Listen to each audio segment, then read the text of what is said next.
सदर आसिफ जरदारी ने finance तरमीमी bill 2024 की मंजूरी दे दी। ज़राए के मुताबिक कौमी असम्बली सैक्रटेरेट की जानिब तो गुज़िश्ता रोज़ फाइनेंस तरमीमी बिल 2024 ऐवान सदर को भिजवाया गया। ऐवान सदर की तरफ तो जारी किए जाने वाले एलामिया के मुताबिक सदर मुमलिकत ने वज़ीर आज़म की एडवाइस से आर्टिकल 75 के तहत फाइनेंस बिल की मंजूरी दे दी। फाइनेंस बिल 1 जुलाई 2024 तो नाफिजुल अमल होएगा। याद रहे कि कौमी असम्बली ने 2 रोज़ कबल स्पीकर अयाज सादिक नूं ज़ेरे सदारत होने वाले इजलास 18,887 अरब रुपए का विफाकी बजट मंजूर किया।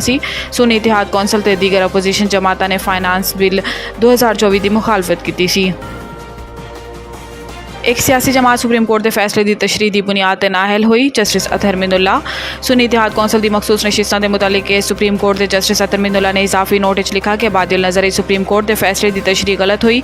एक बड़ी सियासी जमात में इंतखाबी अमल तो निकाल के वोटर्स की बुनियादी हक तो महरूम कर दिता गया। इन्होंने कहा है कि सुप्रीम कोर्ट के फैसले का मकसद किसी भी सियासी जमात को इंतखाबात तो बाहर करना नहीं सी। जस्टिस अतहर मिनुल्ला ने इजाफी नोट च मजीद लिखा कि इलैक्शन कमीशन के वकील ने कहा है कि एक सियासी जमात सुप्रीम कोर्ट के फैसले की तशरीह की बुनियाद पर नाअहल हुई। सुप्रीम कोर्ट के फैसले की गलत तशरीह तो वड्डी सियासी जमात में इंतखाबी अमल तो निकाला गया। इन्होंने मजीद लिखा कि वकील इलैक्शन कमीशन ने PTI की उम्मीदवार को आज़ाद हैसियत देने का फैसला आरोज से डालने की कोशिश की। इलैक्शन कमीशन ने मुतमईन करना है कि सियासी जमात किस जवाब से इंतखाबी अमल तो बाहर हुई। इलैक्शन कमीशन मुतमईन करने च नाकाम रहा तो इस आईनी जिम्मेदारी से संजीदा सवालात उठनगे।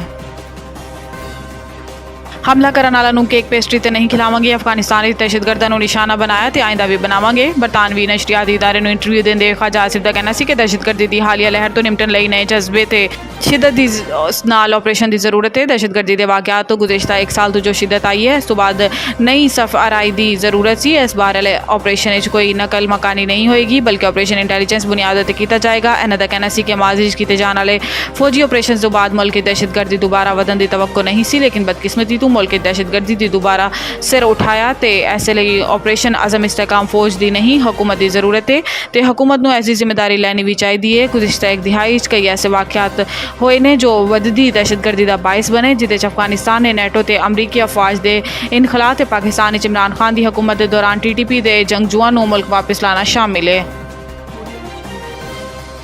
वज़ीर आज़म का पब्लिक वर्क्स महकमा फौरी खत्म करने का हुक्म। वज़ीर आज़म ने महकमे के मुलाजमीन के मफादात का तहफ़्फ़ुज़ यकीनी बनाने पर जोर देते हुए कहा है कि मुल्की खजाने को नुकसान पहुँचाने वाले इदारा मजीद बोझ बर्दाश्त करने के मुतहम्मिल नहीं हो सकते। वज़ीर आज़म शहबाज शरीफ का कहना सी कि PWD के तहत जारी मनसूबे मुतलका विफाकी ते सूबाई इदारा तो मुकम्मल करवाए जाएंगे। सरकारी तामीर और मुरम्मत लई बैनुल अक़वामी मयार दी निजी कंपनियां दी खिदमत दित्तियां जाएंगियां। शहबाज शरीफ का कहना सी कि IMF के नाल बजट जान जोखों का काम में एक तरफ आलमी मालियाती इदारे का दबाव है तो दूसरी जानिब अवामी तवक्कुआत मालियाती फंड्स ज़राअत खाद टैक्स लाने का कह रहा है। मुसलसल मुज़ाकरात ते बहस के जरिए अवाम को मज़ीद टैक्सां तो महफूज रखा। IMF ने इन्हां मामलात ते राज़ी किया जो आसान नहीं सी।